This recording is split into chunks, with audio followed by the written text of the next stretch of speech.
Hi, this is Dr. Brian Cott, and I'm going to go over some pre- and post-operative instructions. I represent the hand and upper extremity surgery service at Rothman Orthopaedics. Prior to surgery, certain medications, such as blood thinners, are usually stopped. This will be coordinated with your medical doctor. Please remind your surgeon and staff that you are taking a blood thinner. Many of your other medicines can be taken the morning of surgery with a small sip of water. The surgery center staff will confirm which medicines should be taken.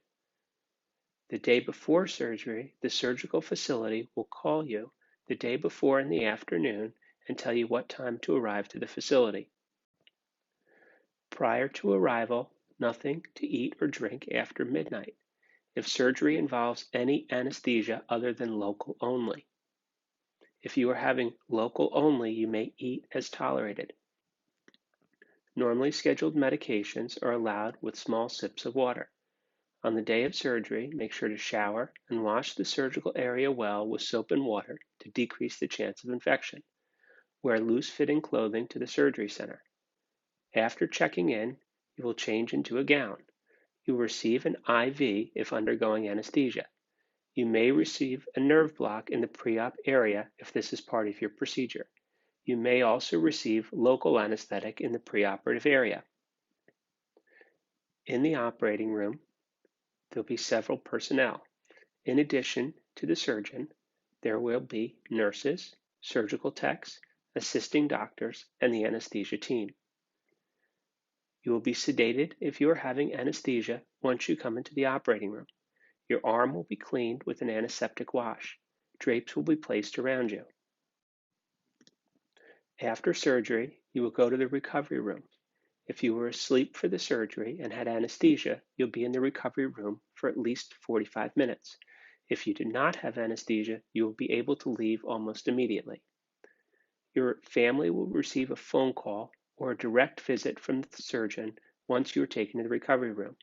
Your family can wait for instructions from the nursing staff as to where to meet you after the surgery. In some cases, your surgical dressing can be removed 2 to 4 days after surgery. Your surgeon will discuss this with you. After the dressing is removed, the incision and sutures can get wet. However, do not soak the incision and avoid hot tubs and dishwater. Cover the incision with a dry dressing or Band-Aid after the initial dressing is removed. Please do not apply any creams or ointments to the incision at this time. No neosporin, bacitracin, or peroxide. For certain procedures, the dressing is kept on and dry until the first follow-up visit, which will be 10 to 14 days after surgery. When bathing or showering, place your limb in a plastic bag with a rubber band above such in order to keep the dressing dry. For certain surgeries, you may have a clear plastic dressing adhere to your skin. It's okay to shower directly over this dressing when allowed by your physician. Postoperative care. Elevation is helpful. This means elevating above the level of the heart when possible. Ice is also helpful. Ice should be 20 minutes on, 20 minutes off, several times a day for the first 48 hours after your procedure. If any fingers are exposed from your splint or dressing, you should move them freely. Do not lift anything unless allowed by your physician. What to expect after surgery. Numbness is normal. Local anesthetic is placed during the surgery, making different parts of the limb feel numb. In some cases, this feeling will last 12 to 48 hours. Swelling is normal. Keep the limb elevated. If the swelling becomes excessive, you can loosen the outer wrapping, but please contact the office if you do such. Bleeding is normal. Spotting of blood is to be expected. Reinforce the dressing if needed.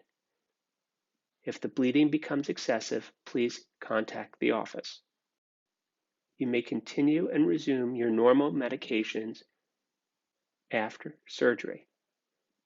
Antibiotics will usually be given to you in your IV just before surgery and are typically not needed after the procedure.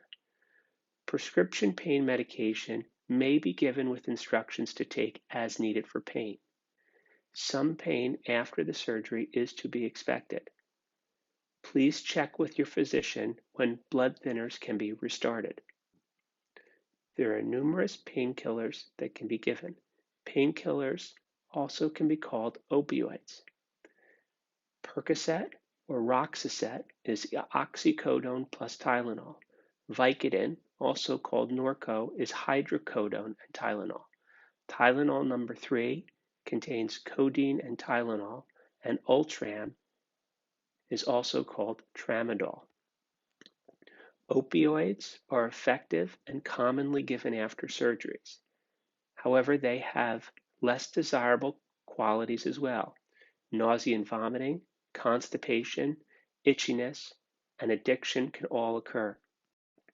There has been a growing opioid use, addiction, and abuse in America over the past 15 years. Some opioid epidemic facts. Americans represent 5% of the world's population, but consume 80% of the world's opioids. Opioid overdose is the leading cause of accidental death in young people, now surpassing car accidents. One of the main starts of opioid abuse is prescription opioids received after medical care, such as surgeries. There are some opioid use recommendations. Recommendation number 1.